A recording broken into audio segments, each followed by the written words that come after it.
What's up, everyone? Welcome back to Form Lab. My name is Tristan Tanner. I'm joined by my co-host once again, Matt Givens. Howdy, everyone. Form Lab is where we talk about all things disc golf form. We answer questions, we do segments, and we break down and do comparisons of some pros forms and just kind of get into everything disc golf form or how you can get better. And we cover all of the bases. So today we have a pretty fun show. We're going to do a comparison of Kevin Jones and Niko Locastro, who are both players who have had pretty successful careers, I'd say. I would They do definitely some say so. things they do some things similarly, but they definitely do some things differently as well. And then we're going to break into Mac has kind of like a surprise question or topic for us to talk about. So you'll get my you'll get my live reaction on the show, which is going to be pretty fun. Let us know down in the comments if you have a good name for this, because we Yeah, need give us something segment like, names. yeah, like Max surprise something or Max mystery topic. I don't know. yeah, Something along those yeah, lines. mac and cheese with Matt Givens or something, something Okay, like bringing in the that. nicknames. All right. Episode 3, we're getting Yeah, started. I couldn't do it in episode 2, so we had to start now. I've But had just about every nickname you can imagine in my life, I so. bet, yeah, for sure. But yeah, so we'll break into that. Let us know if you have any good names for that. But let's just jump right into the Kevin Jones and Niko Locastro kind of breakdown. So I'm gonna go ahead and play, just like full speed each throw. Then we'll probably do a little slow Mhm. mo of each throw. You can feel free to pause me, Mac, at any time you want. Okay. But let's at least do this. Get like kind of the real speed in first. Yeah, let's see the full throw.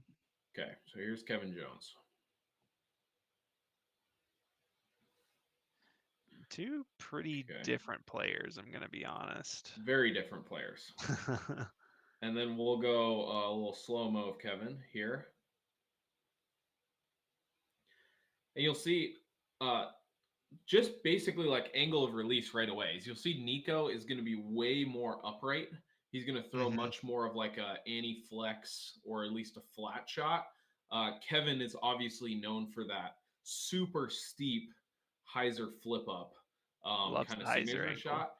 I feel like Kevin in general just kind of likes uh, very aggressive or steep angles both ways. Because I've seen Yeah. Kevin throw Anheuser, but he throws more of like a Annie flex, like super chop over stable shot.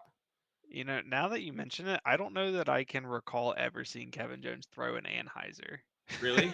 Yeah, Okay. I can't think of it in my head. Yeah, I can only just think of like him throwing like crazy angles with a roller. Yeah. But it's Yeah, I interesting. have He has like a very low reach back, but he braces so hard. Like yeah, this whole position here is just crazy, and the forward body tilt is like wild, yeah, super over exaggerated. one thing to really look at with Kevin is just how low to the ground he is, Yeah. how very knees bent he is the entire way. Yep. And if you can pause right there, maybe a few frames before that, there's a point in his throw, especially when he's throwing full power, where he's entirely off the ground. There's no point of contact. Yeah. So he's got a lot of momentum building into his throw, which Totally. means he's going to have to brace really hard with his front leg, which being that low to the ground is going to help because it's steepening his angle of brace and it's going to kind of use his own body anatomy to help with that momentum shifting. Yeah. So, yeah, if you're going to really hop, you're going to need a really wide stance. And Totally. if correct me if I'm wrong, he was a football player, right? Kicker, but yes, football player. Okay. Well, they're still football Yeah, players. yeah, yeah, for sure. I didn't play football at all, so I can't talk. Yeah. Don't roast me in the comments. Okay. Uh, let's But go yeah. ahead and let's take a quick look at Niko while we're still kind of rolling on Kevin. But yeah, super athletic throw from Kevin. Hmm. Niko obviously has the athleticism too, but I feel like it's a less like raw athleticism throw. He's like Right. much more technically sound, I'd say. Again, not that Kevin isn't, um, but Niko is very much like a very technical form. So we saw last week how just in tune with disc golf player heights I am, which is to say not very. How tall is Yeah, Nico? He doesn't strike me as tall. He's not tall. I'd say 5'8", probably, Okay. something like that. So one thing that I see with Nico is, to me, he has almost like textbook stock disc golf form. Yeah. Like if I were to, which I didn't really realize this until kind of doing a quick review for this segment. Um, but I mean, everything is just so standard there. He's staying on this back leg a long time. He's got the full reach back extension. He's got that shoulder pumped back, is that off Yep. shoulder pumped back like we talked about last week.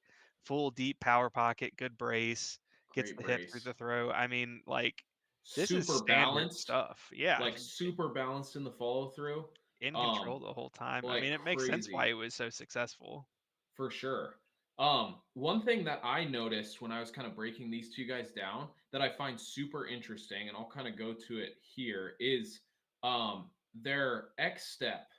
So they have very similar like width in the X step. Let me Hmm. get Kevin's here. So here's Kevin's. So very similar width wise in the X step. Yeah, Kevin's maybe just a little bit wider, but not, they're neither of them are like widely overextended or super yeah, narrow. not They're both in crazy. that like normal range. But Hmm. one thing I want you to pay attention with going forward, and I'll go Niko first, is the angle in which the back foot stays as they go to their plant. Notice how Niko is very much pointed backwards with his toe, Yeah. and ultimately like stays pretty much on the toe the Hmm. whole entire way to his plant. Whereas Kevin here is very much horizontal with his foot. Right. Right away, he's here, and he's still on the toe, but like right here, he's completely horizontal. Where Niko is Yeah. almost pointed backwards entirely, which is Yeah. Let crazy it because Kevin play for a second. it's just crazy because they're, both are So so athletic. um, one thing that I'm looking at here, which is a difference between Kevin and Nico, is Nico's letting his momentum that he's building fall in his front leg, whereas it looks to me as if Kevin, like we talked about, he's kind of airborne for a split second. Yeah. He's actually driving his back leg, pushing off of it, which you could argue that maybe that's a point where Kevin has a little more power generation than Nico. I'm not sure what their max relative distances are. My guess would be Kevin's probably a little bit farther, but I mean, they both rip, obviously. Yeah. Yeah. It's kind of, I'd be very interested to see the speed differences between Yeah. the two of them because I don't think it would be like too big of a difference. Hmm. Another piece that I kind of want to pause on just to see the comparison is kind of like right when the disc comes out of their hand. Here, let's go back a little bit on Niko. Right here is the like body position is I feel like Niko's left shoulder is a little bit is quite a bit more back than Kevin's is. Like Kevin is much Yeah. more open towards the target Right. at that right when the disc is coming out of his hand. His shoulders are like Hmm. completely turned towards the target. Yeah, and look at the hips as well. If you go back to Nico, Kevin's is very much through. Nico's is Yeah. turning. It's in the process. It's not quite there yet. So Nico's got a little bit of a lag on his follow through, which could Yep. potentially be like a very minor power difference Yeah. there. But yeah, really interesting. One thing I wanted to do, can you go to their reach backs, their peak Yeah. reach back positions? One thing I want to say real quick about this position is I think this too maybe indicates a little bit of like depth of the power pocket Yeah. a little bit. Naturally, like if you're a little bit deeper into the power pocket and your shoulders are trailing behind, you'll get into this position where Niko is, Right. which is like, maybe more like textbook, but there's obviously a lot of guys who are more forward and like kind of push with that left shoulder out, like Ezra Yeah. Aderwood's another one, or Kevin's definitely one of them. But it's just interesting how kind of pretty drastically different, I'd say, these two positions are between Well, one thing Kevin before we and move off Niko. of that Yeah. frame right there, that's interesting is he's already released the disc, but look at his plant leg. He's not Yeah. He's opening up to no. to get out of that brace like Niko is, which is really interesting. I've never noticed that. Yeah. He's bracing fully through the shot, which Yeah, I I mean don't his know that foot I've ever doesn't taught. really ever rotate. And I'd Yeah. wonder if he has like hip problems because he's You would not taking think. because so much of that heel rotation is just to like take the pressure off, you know? And Yeah. like I know I'd be if I was just like sticking in that plant like that in Right. concrete every single time, like Uh-huh. I feel like my hip would really feel it hard. Yeah, I wonder. I mean, he's obviously an athletic guy. He's probably pretty flexible, so maybe that's just a range of motion he has that most people don't. Yeah. Cause like Niko is like toe rotating as disc is moving. Yeah, which I feel like Like is pretty in standard. time, in perfect time. Yeah, I'd agree. I'd say um yeah, most people I think rotate their foot just barely after the disc is out of their hand, but Hmm. definitely not as delayed as Kevin is. Right. You wanted me to go to peak reach back? Yeah, I want to kind of look at the differences there. So Okay. just kind of noting Nico's position versus Yep. Kevin's. Almost like a 45-degree down at Yeah, peak reach back, full Niko has a lockout on very the arm. very low, fully extended. Yep. Kevin, I think is also low, but I think more because he's on hyzer. I don't think he's as extended with the. Yeah. Uh, here's Kevin. Let's go just a little bit forward, maybe. So this is kind of a point I wanted to make. He is also low and extended, but what you're seeing, he doesn't have as much of a shoulder turn No, as and Niko does. yep, But one thing that I wanted to point out, if you play Kevin, is how deep he actually gets into his power pocket. So if we watch there, he gets very deep, very yeah, quickly into his throw. And I think the reason is because he's bent over so much. He's yeah, creating so much space between his thighs and his torso that he can totally. actually pull the disc through on a deeper line than a lot of people can. Yeah, especially out of this shoulder position. Because one Hmm. thing I noticed right away is his shoulder, his left shoulder. I feel like this move here that he does, like this to me looks like shoulder is about to be in the way of the disc. You know, Yeah, like if I saw this from someone who's throwing upright, I'm like, okay, this person's rounding or like throwing right. sideways somehow. But because he's so bent over and throwing that steep hyzer, he makes that room to get, closer to his center of gravity. Yeah. Very, really interesting. I feel like this is a pretty interesting comparison because they aren't that dissimilar in a lot of ways, but they're so different in others. Yeah, yep, totally agree. I'm gonna play Niko from this peak reach back. Yeah, so Niko, this left shoulder hangs back so much more. Still Hmm. pretty. He definitely has more shoulder, like stall when he's going through the pull Yeah, through than Kevin does, but doesn't necessarily get that much deeper into the power pocket. no, definitely not. So one thing I wanted to ask you about. So Yeah. when I teach, I always like to say that I want to see your peak reach back at the point that your plant foot is on the ground. And Mm, when I say that, I mean fully planted. If we look at Niko here, his plant foot is on the ground, but he's not fully planted, right? That heel's off. You're not going to brace in the position he is with his foot. yeah. If you play to the point where his plant foot is fully on the ground, so stop in right about Okay. there. Yeah. So I always like to say this is your effective reach back. Now, obviously, you're going to have some momentum transfer from that little bit, but I'm Yeah. curious what your thoughts on that are. Yeah. I mean, I think the main difference is, and I think the main difference is how much lag the person has.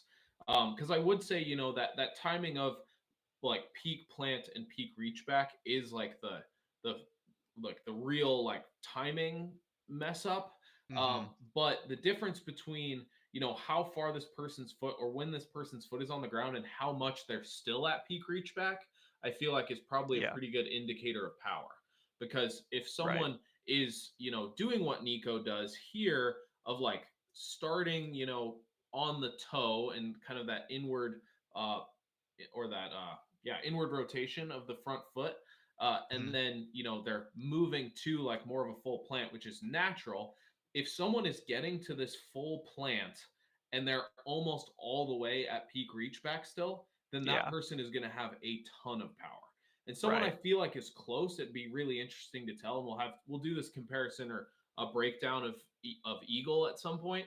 But I Yeah. think Eagle is one of those people that might be pretty close to full foot on the ground and Mhm. still at like full peak reach back because he's so separated between upper and Yeah. lower body. Like his lower body is going way before his upper body is going. Like he stays at peak reach back for such a long time.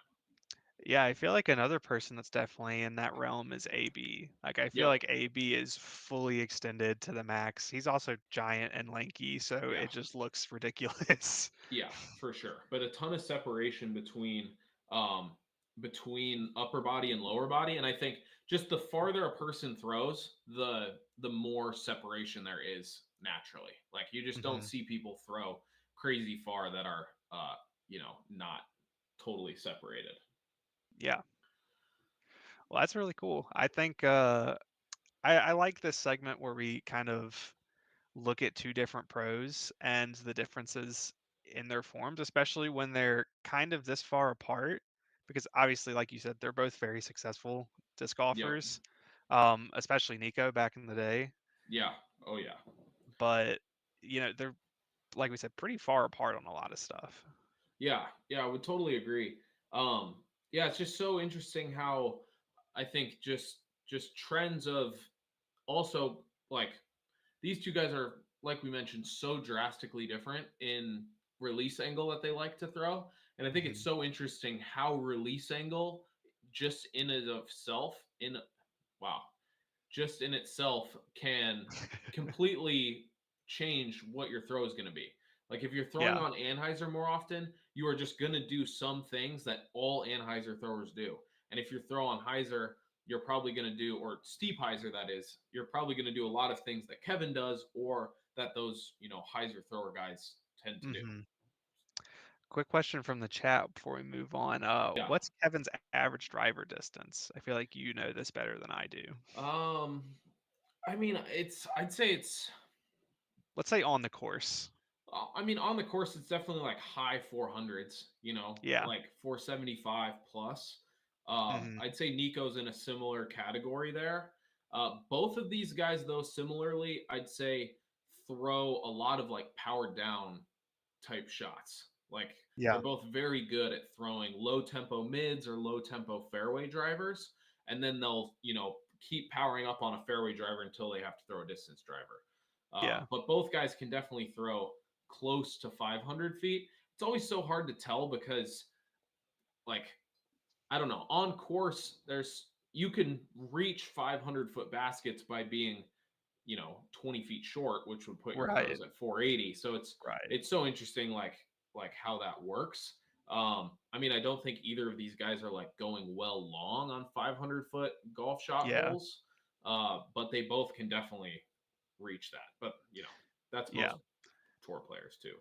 I've definitely seen Kevin throw a couple past like the 540, 550 Oh yeah, mark and when he's going huge on it. I feel like he's sneaky in a distance competition because he's so good at those angles yep, and I feel like he's a master of get a really flippy disc high and get it turning on the right nose angle. yep, Um, and that with the right winds, that's like I said, pretty sneaky.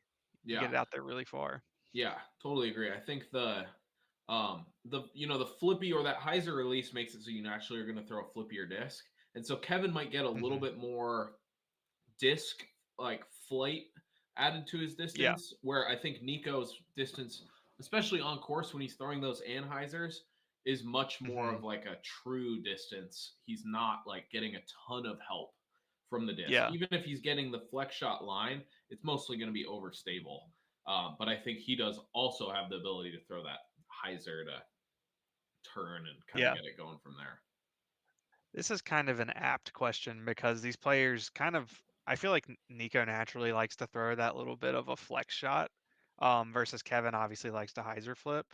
Yeah. Do you think for ideal max distance, do you think it's better to flip a disc or to force an overstable disc over? For distance, Yeah. I think, man, I think honestly somewhere around flat or maybe slight Hmm. hyzer with like a nose down like pull, I think is probably the like most optimal distance shot because you just need to get the nose angle down, especially if you're throwing high. Yeah. If we're talking like more course distance, I think it's probably more out of the hyzer flip uh, Hmm. type angle, but I think it's so much nose angle dependent because I think if you take guys like Ezra who throws or Ezra Aderhold who throws more of a hyzer release, but he's also kind of nose up.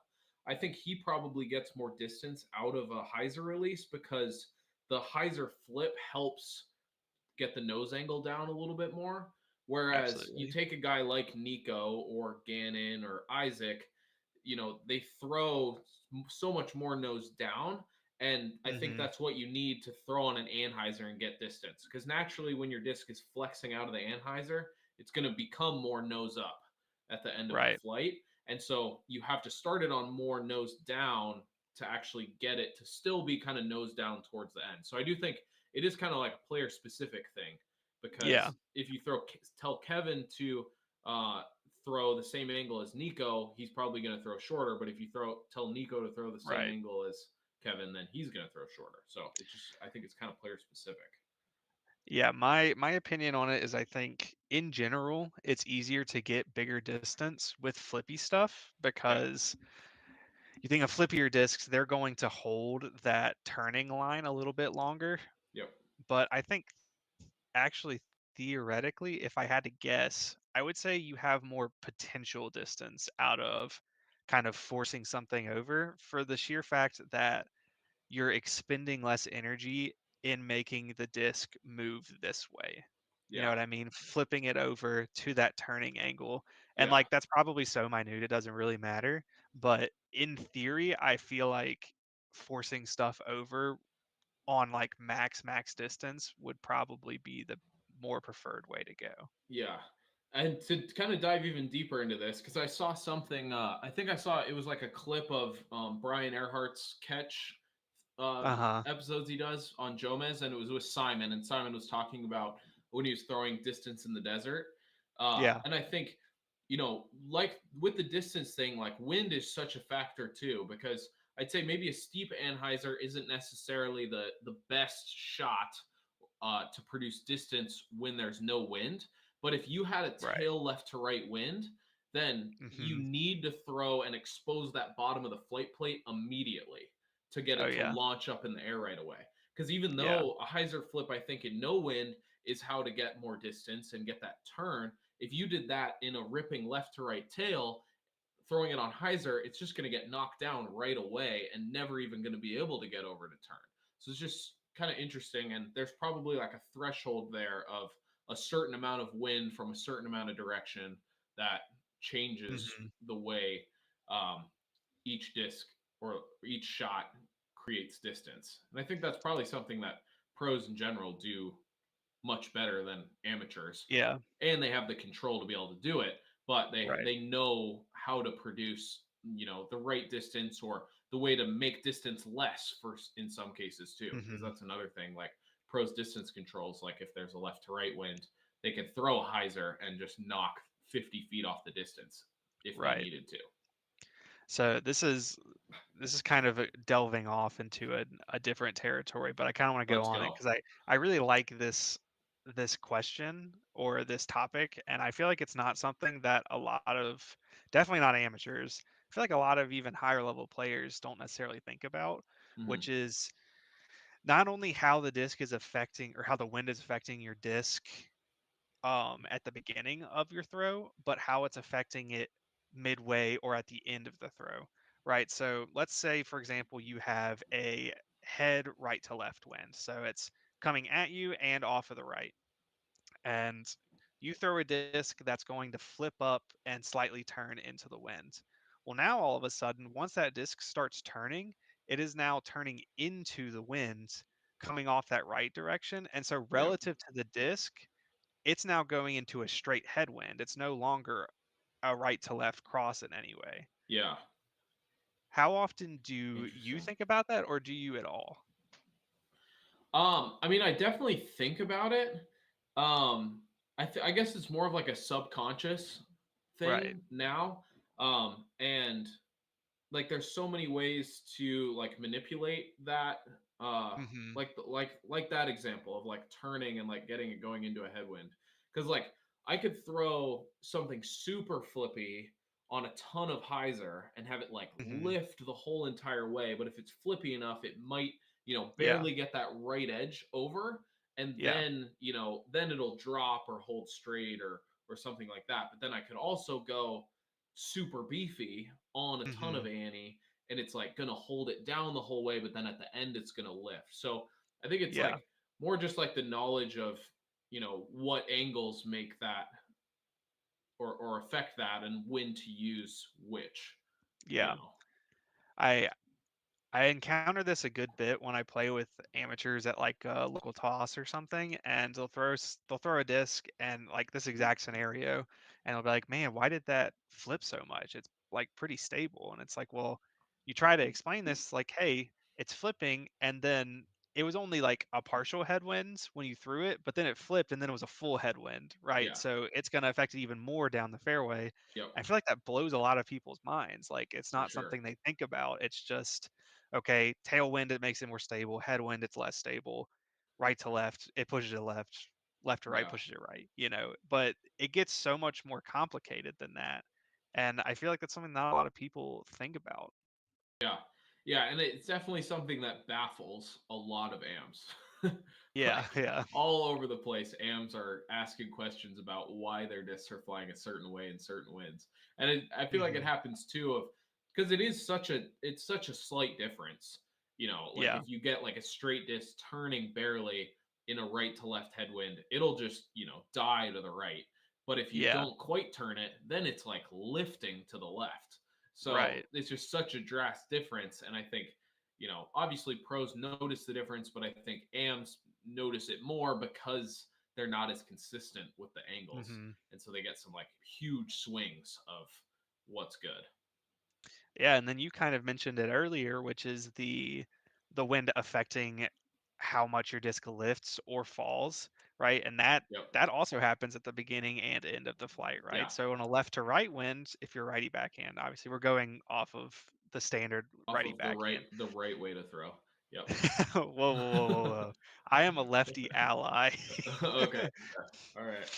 um, but yeah, you're right. It's the correct way to throw. Anyway, but at the end of the flight, obviously, most discs are going to come in on a right to left steep angle into the ground. If you have a Yep. left to right wind, it's going to push it down even harder. Yep. So if you're trying to play a shot that's skipping at the end and you're trying to get it 20 feet left, well, you're not going to be able to do that the way you think. It's probably not going to skip as much. Yep. So you either need to throw something more stable or you need to throw it like way higher or you even need to come in shallower so that that wind isn't affecting and hitting the flight plate as much. Yeah. Yeah, totally. Yeah, I mean, there's so many ways to go about it, and I think it's just when we kind of touched on it last episode too. Is just some experimentation in the wind, Hmm. and I mean, I think probably throwing in the field is the best way to do it because you get a consistent wind direction and you can like throw different shots in the same wind. But just like messing around and just like not caring where your Yeah. disc goes and just be like, oh, okay, Yeah. it's a this wind. I'm just gonna throw an Annie with a flippy disc and see what happens. It might Right. roll, it might fade. Like who knows? I'm gonna know after this. Yeah, so much of it is just like doing it a bunch.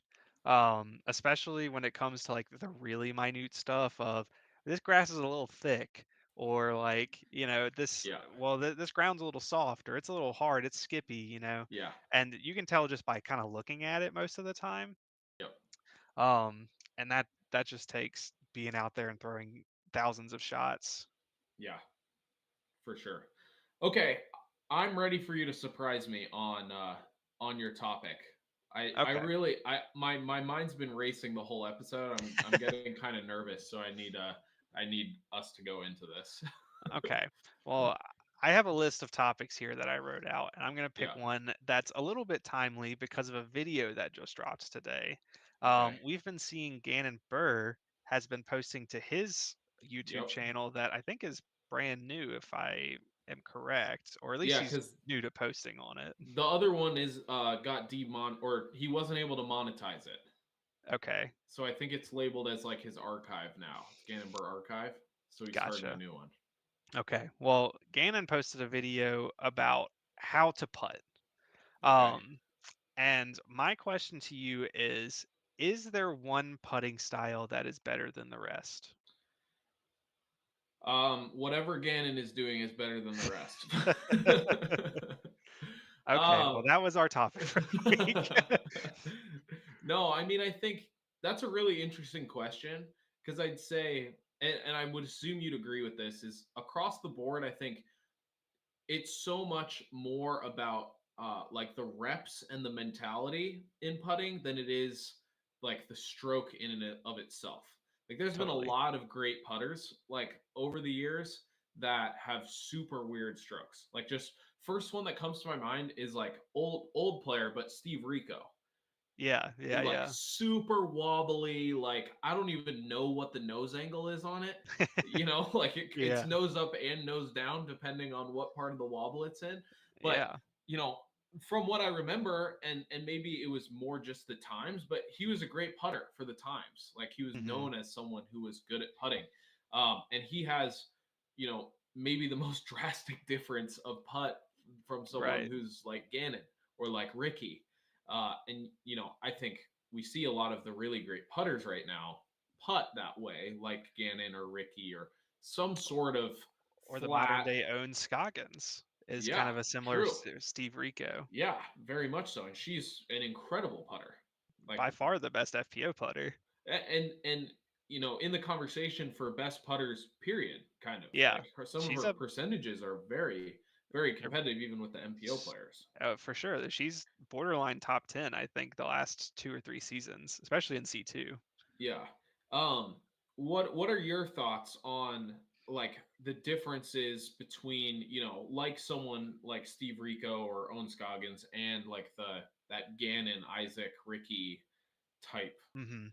flight? Like what are some pros and cons of those two? So obviously, I agree with you. I feel like this is the most vanilla take ever, which is it depends on the person, and Yeah. just if it's repeatable for you and it goes in the basket, fantastic. It's a good putting style. But in theory, I think I actually subscribe to the theory that I think spin putts are better for the Yep. sole purpose of you have a larger window to enter the basket of Yeah. which it's going to stay, right? Because you're coming at it dead on. You have the entire width of the chains and the entire height from bands to cage to enter the basket. Now, obviously, you can't be far right or far left chain. I mean, sometimes you get a crazy stick like Yeah. that, but take that out of it. Versus the up and down putt, where you're kind of shrinking that window because now you're getting the band is cutting off your ceiling and the cage is cutting off, I guess, your floor, right? Maybe you get a little more play left to right, but I think this is not scientifically backed in any way. This is just off the Okay. top of the I'm dome. about to I'm about to drop some facts on you scientifically then. Okay. Well, let's assume that the basket catches, and we're not talking about spits. Yeah. Obviously, spits are going to happen more for spin putts than push putts. But I think if we're talking about pure spin versus pure push, my my side of the fence is I think spin is the superior way. Okay. My side of the fence is that like spin and like little bit of high to low is the ideal. But I want to Mhm. challenge you on the basket size thing because Mhm. when you know, like if you've got the band in the cage, if you are all of a sudden coming in at like a more steep angle from like low to high or from high to low, you're Mhm. obviously losing some with the band, but you're actually gaining with the cage because you're able to go Sure. down into the cage. So I'd say Sure. you effectively have actually the same size basket to come in on. Maybe. It also depends on the basket because if you look at the basket behind me, these MVP That's a black good holes, point. the cage is pointed outwards, That's a good point. right? So Yeah. that you're definitely gonna get more play there. I think now I'm maybe I didn't say this first. I'm considering pure spin versus pure push Pure putt. spin versus I've pure push. I would go spin as obviously well. Yeah, obviously spush is whatever you want to call it is probably the way to go. Yeah. But we're not fence sitters here. It's pick a side, man. Yeah, for sure. Well, I'd say I'm not just like splitting the difference. I'm like Yeah. going like the full extremes of both, like Yeah. Ricky and Gannon do, because I feel like they are Hmm. both so nose down and so high to low, Yeah. but so fast and so spinny. Like Hmm. it's crazy. They're like a full mix. They're not like one of those like lofty spin putters. They're a Yeah. rip spin putter that happens to have a low nose angle, so they have to put it above the Yeah. basket to dive down in. Who do you think is like the typical poster child of push putting on tour? Because I think of spin putting, and I feel like Simon, Casey White, like you can think of a bunch of people that are Yeah, almost entirely pure spin, like full but on like spin. pure push, I feel like that's really hard to do, and you don't see it very, Yeah. very often. First one that comes to my mind is Marweed. And he has a Okay. little bit more of a spinny putt that he can do, but I think he's very Uh much huh. low spin, like mostly push. Yeah. He has a little bit of Would you that Ricky consider? flight, but go ahead. Would you consider Greg Barsby to be a push putter? Absolutely yes. Okay. But I would not consider him to be the poster child. Right. I mean, if we're talking about like repeatability, Sure. because Sure. like you got guys like Greg who putt very nose down, Hmm. or Double G who's also very nose down, Yeah. and they're like super pushy. But I would never tell anybody to model after them, unless Right. they're one of those spin putters that is like from 30 feet they're blowing at 55 by every single Yeah. time. That's a different story. I'll probably tell that person to throw something crazy nose down, give themselves a Right. very low chance of making it, but if they miss, they will be 1 foot away, if not Yeah. underneath the Yeah. basket still. Um, so from an actual poster child point of view, I think probably Marweed. I think even Niko, like we were doing the breakdown of earlier, like I think Hmm. Niko's almost in that similar category. He doesn't the weird thing about Niko is he makes such a clean release with the putter, Yeah. but I don't really feel like it's spinning that much. Am I right in thinking that? Yeah. I don't think it's all that spinny. I think he just has a very clean release, like you said. He's not putting a lot Yeah. of off-axis torque on it, but he is very up and down on line with the Yep. pole pretty much the whole way. For sure. And he also, I think, which helps his case for being very much a push putter, is that he has a drastically different spin putt. He does that like jabby Hmm. anti Yeah. flex spin putt. And I think His that's little step putt. yeah, yeah. And I think that type of spin putt, that like anti flex nose up super spinner, is something you only really see from the guys that are very pushy. Like Hmm. Greg, like Barsby even has his little like throw putt kind of thing, or throw that'll do from the fairway, that I'd almost call like a spin putt that he could do from Yeah. close. Um, so yeah, that oddly enough, I think like a very spinny putt option is a pretty good like indicator that someone is a push putter. Right. Talking about really spinny putts, person that comes to mind, Emerson Keith. I mean, Yeah, maybe the spinniest putt on tour. yeah, for sure. Now, when Talk about Emerson's throw on, putting. he's on. Yeah. Yep, I think of what was it, 2018 Worlds where he went on his little yep, run, yep. and I mean 19, he I think. dominated for 19. You're Yeah, right. 2018 was Barsby. yep, Um, yeah, 2019 he went on his run. I think he was leading 3 out of the 5 rounds, yep, or something like that. Was maybe tied for first in the fourth. I yeah. think ended like third. I mean, Something like that. Yeah. crazy, crazy run. Yeah. Fun fact, that was the first Worlds that I ever watched full out and getting into disc golf. So Wow. that one has a special place in my heart. That was my first worlds I played in. Oh. And I guess it was almost kind of it was also kind of the first full worlds that I watched too. I Yeah. didn't really pay much attention to the Barsby worlds. I like Uh-huh. knew it was happening, but it wasn't like I was like dieharding over it. 2019, I was like playing in the tournament, and then like immediately going to watch post produced as soon as my round finished Right. type stuff.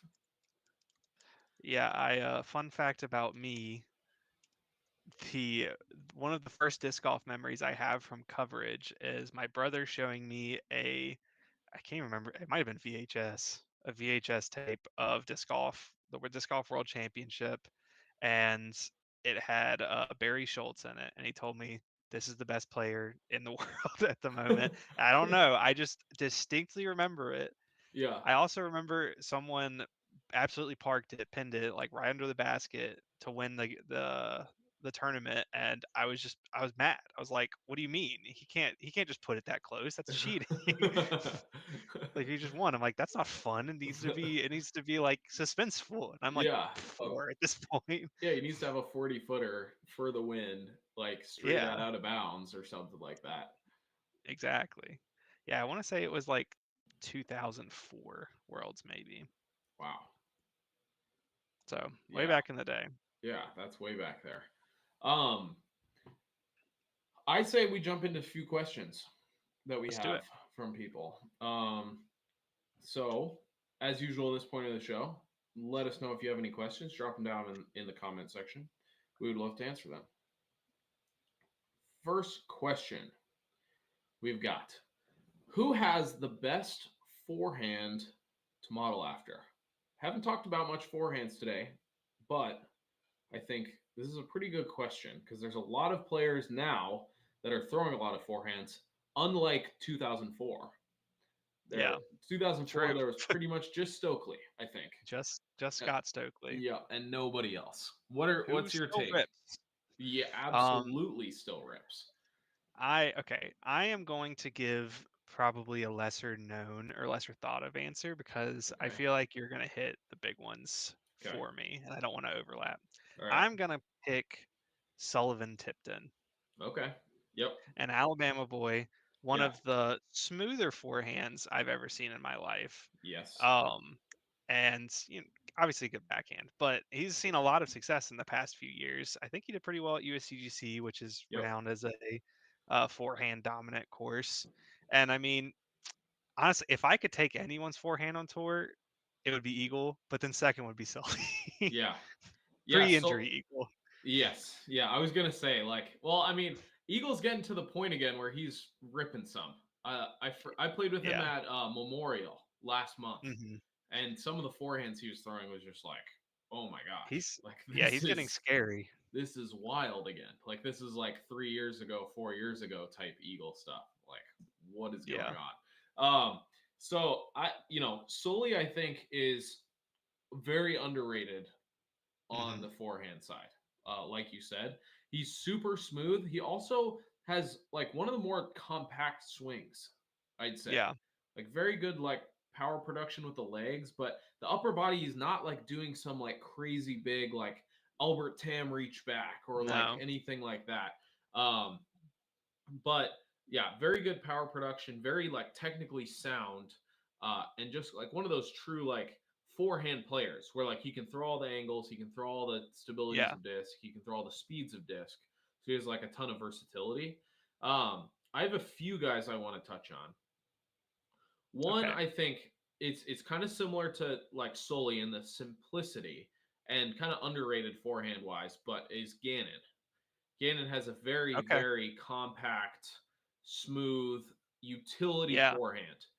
Like he's not a guy, he probably can shape flippy stuff and throw super smooth and like create some flight. hmm But as for forehands to model after, I think the way the game is right now with how backhand dominant it is, everybody is still, we're almost phasing back into people are throwing backhands for everything unless it's needing to go way right or like skip Yeah. way right to left or some sort of flex shot on a forehand shape. And so you see, I think people are going to more move towards the way Gannon is using his forehand, where it's like he just has Right. one angle, one speed. He's not changing it at all. It's going to execute every single time. So if the hole goes left to right, he's got it down, dialed, and you can hmm count on it. Where, there's other guys like Eagle or Albert Tam or um, like heck, even like Jake Wolf, who are like Yeah. huge distance guys. Like, but I think it can almost get them into trouble by having it be too good. Where Yeah. they all of a sudden have options on this long hole where they're probably still better with a backhand. Um, but now they have the option that they kind of have to choose between, where Gannon Yeah. obviously can just throw the forehand when it's obvious to throw the forehand. Right. Yeah, honorable mention for me. Now, I'll say the reason I didn't pick him for this is Jeremy Colling. The Yep. reason I didn't pick him is because his forehand is one of the juiciest looking ones on tour. When he hits it and he hits it, he's on that day. I Yeah. mean, it's a masterclass to look at. But Yep. I would never recommend it for No. that to be someone to go after because this dude's been throwing frisbees his entire life. His Yeah. forehand is developed from just an innate sense of feel Yeah. of the disc. He has Absolutely. full control of angle, you know, when talking about roll or nose angle, pitch, speed, the release.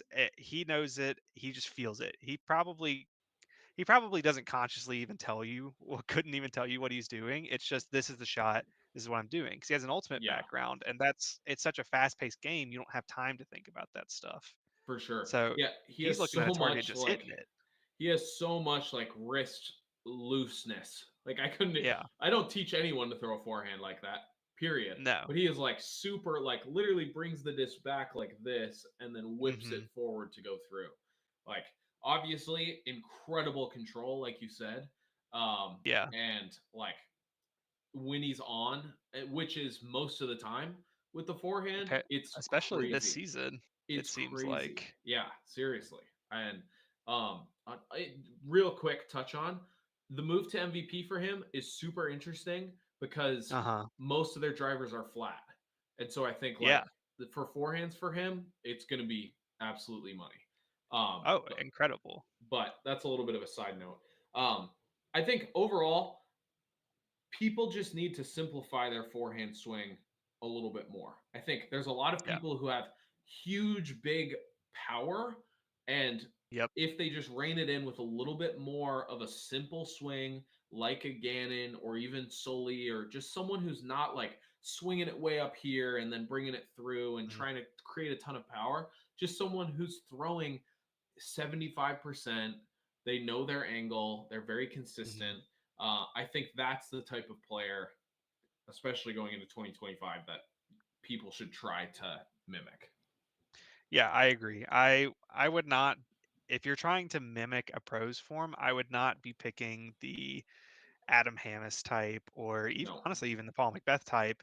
It Yeah. really personally I don't love the arm way back and up, Yep. especially for beginners learning forehands because you're adding so much variability and going from the nose pointed to the sky now down to flat or towards the ground or however you want to release it for that specific shot because that's such a minute change in your swing path that you have to make Yep. to in order for the shot to do what you want it to, Yep. that I would much rather you have like we're talking about with Sully or even with like a Jeremy Colling. Something you see with all these players is they're keeping the disc relatively flat, compact Gannon, like you said, Yep. keeping it pretty close to his body, and it's a very controllable nose angle the whole time. And Yeah. especially if you're just looking to develop a forehand for utility, I think that's the way to go and the way to start. Totally. Just quick mention off that is, when you're keeping the disc like on almost the same angle as the ground the whole entire time, I think Hmm. it takes so much out for the possibility of wrist roll. Because like Hmm. naturally, if you're coming high to low, you're gonna feel some sort of wrist roll at the end. Whereas if Yeah. you're just keeping it on that one plane the whole entire time, you're more likely to throw it on that plane and that nose angle, just like you were saying. Yeah. All right, next one. A big conflict I hear about is curling the wrist. Any thoughts you can offer? I have some pretty strong beliefs on this topic. Um, I don't know how you feel about wrist curl entirely. I don't think we've talked about that at all. Um, are we talking about forehands or backhands? we're I ooh, this one doesn't specify. Let's go backhand. Okay. Yeah, because backhand, I have some opinions. Forehands, I think it can go either way. Let's Yeah, go forehands. I I like the pre-cocked wrist. I think a lot of times, and curling that wrist. Now, I think you can over curl it, and that can kind of propagate you to do some rounding action. So it's important to kind of find that middle ground for yourself. But I think a problem I see a lot of people have is they have a very open wrist on their reach back, and they're kind of pointing the disc straight backwards. And yep, what's happening is now you're coming back to here, which is your farthest point, and this is all of the range of motion you have to actually get spin on the disc yep, versus, you think about it, at the end of the day, this wrist hinge is necessary for any backhand throw. It's going to be there no matter how fast, how hard, or how soft and how slow you're throwing. yep, So you need to be able to get this motion every single time. And this is your main driver of getting rotations on the disc. So I think yeah. absolutely it's a necessity. That's my opinion. Totally agree. I think, for the same reason that most people have the tendency to be open at peak reach back, I think that there is no amount that is too curled. I've Hmm. personally never seen anyone like curling so much that it's like hurting them and that they can't, there's definitely people who are curled and like arm bent, but all of those Yeah. people have been able to stay fully curled with the wrist and then just extend their arm more. Like Yeah. maybe it's a symptom or it's a created symptom because of the wrist curl, but I think it's an easy correction, much Hmm. easier than, I see people who are also arm bent but wrist open here. And then you're having Yeah. to correct two different things at the same Right. time. So I just tell people, basically, I don't want you to ever be open at all. Like I want you Yeah. at least flat. So if you're thinking about curling it, you're at least going to always be on the side of curled as opposed to Hmm. open, which is the side, like you said, you have to be on. But for any backhand throw, because, to get any sort of coil or, that unwinding effect at the end of the throw, Yeah. you just have to be curled. You literally can't do it at all with an open wrist. Yeah. Try to throw a frisbee like this. It's not going to work very well for you. That that'd be a good video, actually. I might have to do that of just, ripping shots like this and seeing how they Yeah. fly. I'll do a tech disc video. Yeah. See how that works out. It won't go very far. It might not even make No, it to the net. it might not. It'd be a good party trick though. Like, what if I could Yeah. do that and it just went like 20 feet and like air bounced off of me throwing like full power? You go for like the inside the circle run up putt, Yeah, and it's yeah, just dies perfectly into the basket from a full throw. That'd be exactly. good. I'll work on Yeah, that. I like what you said about there's no amount that you can over rotate, or I guess over curl your wrist. Yeah, And I generally agree with that. I think the only thing that you should be careful of if you're an AM trying to fix an issue you have is make sure when you're curling your wrist, you're not also inadvertently curling your arm behind yeah, yourself, right? Because this is kind of and this is more of just a mental cue sort of tip, but it's really easy to equate this motion with getting more of this motion, yeah, right? They kind of, because obviously they're connected hinges, right? So yeah, just be sure you're still keeping that ideal motion with your arm while getting that wrist curled. If you got the range of motion to curl the disc over your arm, more power to you. You're going to be getting insane RPM numbers. for sure, for sure. And similarly, like you were just saying, of people sometimes get it confused. This curl with this curl is also, I Hmm. think, when I've talked to people about extending, like locking out their elbow more at peak reach back, they Hmm. also do open wrist. And like you Yeah, said, those are kind of trying to get as much th- distance as those possible. things are working together. Whereas we want the wrist to stay curled, but to get some more extension with the elbow. Yeah, totally agree. You got any other thoughts to send us off, Mac, or anything else you want to surprise me with? Ooh, no surprises, but how's the season feeling for you? Let's talk about you for a Oh second. wow. Are you feeling Okay. excited about the upcoming season? Yes. Yeah. I've never Yeah. been asked that before. Yeah, that's crazy. I'm flattered. Yeah, so yeah, I'm excited for the season. This season's going to look a little bit different for me than seasons have been in the past. I'm playing less events. I'm Okay. doing more like about an event a month ish. I'm playing Mhm. Waco. Waco's my first pro tour event. I'm playing Waco and Austin back to back. And then my plan is to pretty much play an event a month and then play a few in a row in Europe again. But focus a lot more on coaching this off season, focus a lot more on social media. Um, and yeah, I think it's going to be really exciting. I would say I'm a little bit not negative in a way, because I'm actually really positive about the way that I'm feeling for this season. But I don't know how much I've talked to you about this, but I hurt my elbow slash my shoulder Okay. first weekend in Europe last year. Yeah. Um, Initially, or like we kind of thought it was like an ulnar nerve strain. So I'm getting some symptoms in the elbow, some symptoms in the shoulder. I went to PT, went to physio for a while, towards the end of last season, while that was Mhm. happening, playing events in between, but getting a lot of work done trying to heal that. And it was getting a lot better. Ended up having to drop out of USDGC because it was like hurting, but mostly just because it was really cold and I just really couldn't Yeah. get warmed up enough. Um, Yeah. and then, after that, I was doing some more exercises because basically the PT said it was, in his opinion, it was nothing that, it was just overuse and it just needed time and the exercises. And so I gave it some more time. I took from basically like October through the middle of last month till basically a month ago off. Then is Mhm. when I started throwing some, 100 footers, some 150 footers, kind of progressing into it.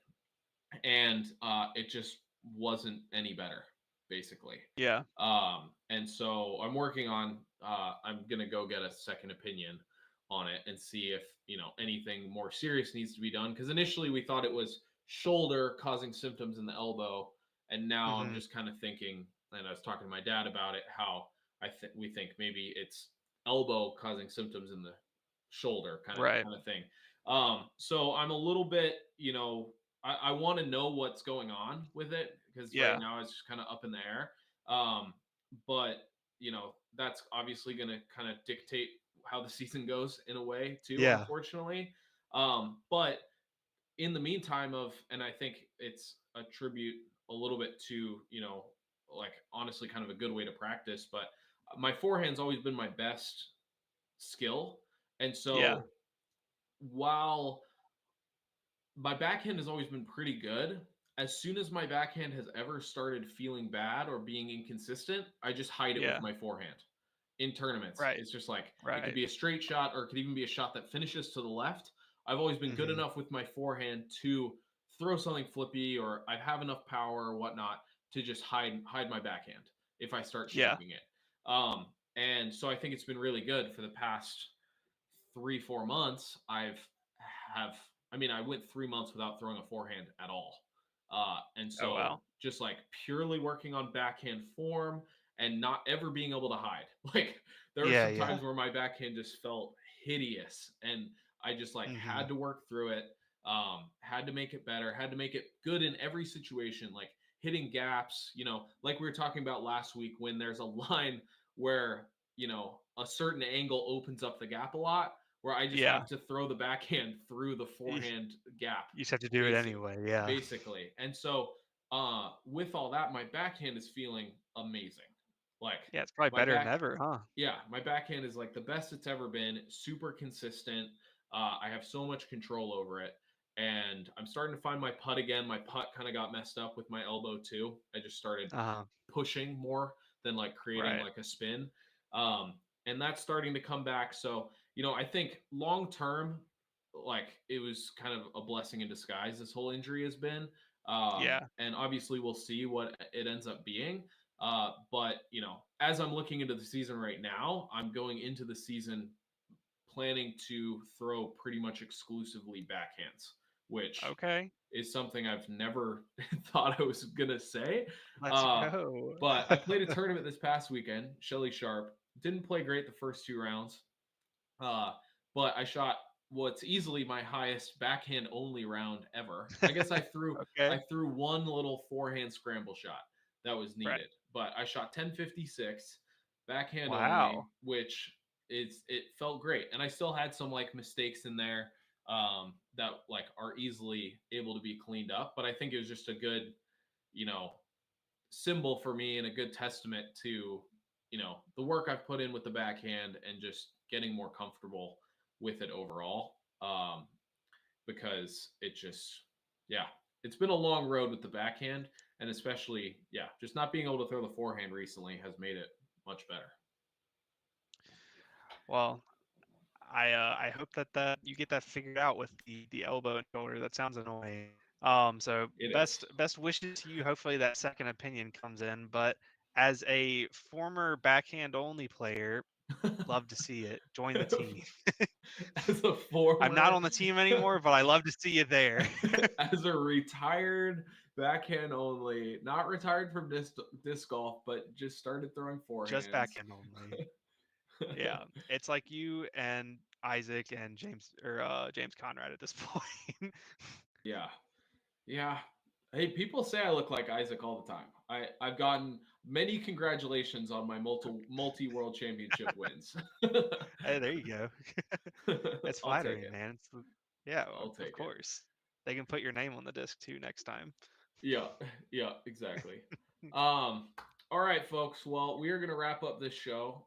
We appreciate you tuning in. Uh, come back next week. We'll be covering some more stuff. Let us know if there's any Yeah, player breakdowns or any questions that you want us to do. We'd love, some ideas for the comparisons. Give us also a nickname for Mac.